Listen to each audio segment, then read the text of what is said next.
Yeah, and Christian, they look absolutely stunning. There we have Mr. and Mrs. May walking down through the guard. So we assume that President Trump is just moments away from pulling up. Is he pulling up in the Beast in front of Blenheim Palace? Do you know, Christian? Well, the Beast is certainly here because we saw it go past us earlier today down the A44. It was brought in 6 hours ahead of the President's visit. So I would imagine, yes, he is being transferred in the Beast. Remember back in Singapore that Kim Jong-un took great interest in this 7-seater limousine. He'd never seen anything quite like it. It's bomb-proof, it's chemical attack-proof, and it's the sort of thing that keeps the President safe wherever he goes. Let's bring in Phil Mackey, who is there at the Palace. We're looking at Theresa and Philip May. Philip, and can you see how he's being transferred from the helicopters? It looks like, as you said, the Beast. It's got its headlights on because the sun is beginning to set now, certainly sinking behind some clouds. It's about a quarter of a mile away down the Grand Drive leading up into the courtyard. So you've seen the pictures there of the Prime Minister and her husband, Philip May.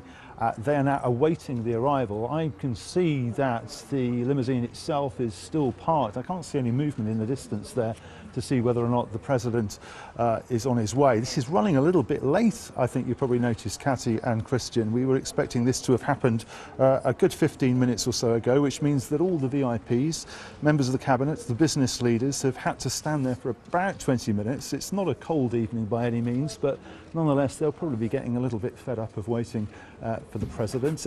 But we have also seen the American press corps arrive in minibuses a short time ago, just in time to witness this scene, which will look rather spectacular, I think, because it does look absolutely stunning. Looking down that long drive towards where the President's limousine is currently still parked, I'm afraid to say, and beyond that the statue of the Duke of Marlborough, who built or had Blenheim Palace built for him thanks to a gift from the nation after his success in the Wars of the Spanish Succession just over 300 years ago. Lots of lenses, long lenses pointed in that direction, but still no sign, I'm afraid, of any movement from the limousine. It looks like the Prime Minister and Philip May are going to have to wait a little bit longer. Yeah, if I'm the number 10's communications shop or the White House's communications shop, I'm giving myself a pat on the back this evening with these images because they are spectacular. The lighting, look, there you go, the Prime Minister and her husband, Philip May, also colour coordinated with the guardsmen all standing there. It couldn't look more perfect for them, could it, Phil? It's absolutely stunning, and if you think about it, this isn't an official state visit, so what better place to come than the only non-royal palace, and the only palace not either owned by the monarchy or by the church. So this is the only other palace that could come, but you still get this magnificent Baroque palace, beautiful landmark, well known throughout this country, absolutely there with the massed bands of the household divisions standing to attention, ready for the arrival of the President. It's just exactly what Donald Trump wanted. And it's probably as close to a state visit as you could have. In fact, the four trumpeters, the state trumpeters of the Household Cavalry, are only ever deployed for royal, when the royal family is present or when there is a head of state. So again, you know, it's just about state visit, except it's not happening at Windsor Castle, and there isn't even more pomp and circumstance. But I suspect for the American audiences, this is plenty enough.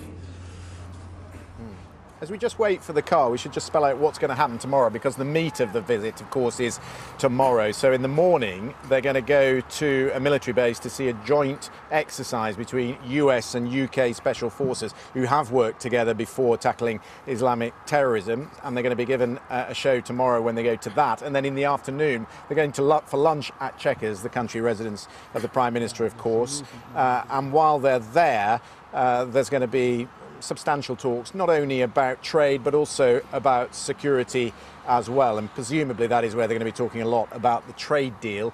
And I would suspect that there'll be senior members of the cabinet there, maybe even Dominic Raab, who is, of course, the new Brexit secretary, new to the job, but very important in not only what is going on with Europe, but also with the United States. And there you go, so, you can Christian, see we the now beast have coming the up the pictures hill of to the palace. You're seeing it too. Yeah, the pictures of the beast coming up the hill. I was just starting to think that they were making the Prime Minister wait a little uncomfortably long before they actually turned up. But here, look at that, the beast roaring over the horizon into the courtyard at Blenheim Palace with the British and the American flags flying, the president inside. If you want a projection of power around the world, there are a few better ways to do it than to turn up in this particular car. And James, while we're watching this, he's going to see the Queen tomorrow. How many of the presidents has she met? Do you know? I mean, I think there's only one, am I right? LBJ that she didn't meet. She certainly didn't meet Lyndon Johnson, but she has, I think, a remarkable track record going right back to Dwight D. Eisenhower, the Kennedys, the Reagans, the Clintons. She has met American presidents going back throughout her entire reign. There's no doubt about it. Some people are rather apprehensive about this meeting, but the Queen, of course, has a great track record of being able to put up with very, very difficult visitors, not least of which is Donald Trump, of course. Yeah, so the president just getting out. As driver there.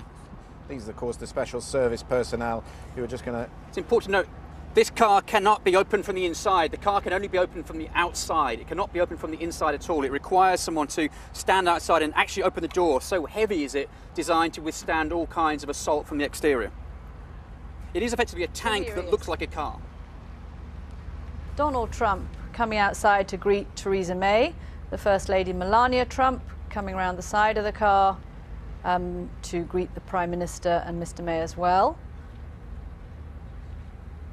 Friendly smiles, although it has been perhaps a little bit of a difficult day in terms of what Donald Trump has said about Boris Johnson, about Brexit, about the government's new plan for Brexit. But at the moment, all smiles, and it looks like Philip May is pointing out some of the finer points of Blenheim Palace there. James, how many American presidents have been to Blenheim Palace? We don't know. Do we know how many presidents? I think he's the first, is he? He might well be. Certainly, it's a remarkable opportunity for Blenheim Palace to show itself off. And I think what's interesting here is you're seeing all the facets of the special relationship on display: the heritage, the history, the trade talks that have been going on, the joint military exercise tomorrow that are going to be witnessed by the President and the Prime Minister before the meeting at Chequers. If you want to understand the special relationship, look no further than the itinerary for this meeting and this trip, I think, by the President, which I think encompasses every single element of that relationship, which is going to continue irrespective of who the President or the Prime Minister is at any one given moment. And there they go, up the red carpet, up the steps into Blenheim Palace. It's quite interesting. There was just a little shot there where he held a hand. We remember the shot of them holding hands at the White House. Let's just listen to the anthems which are about to play.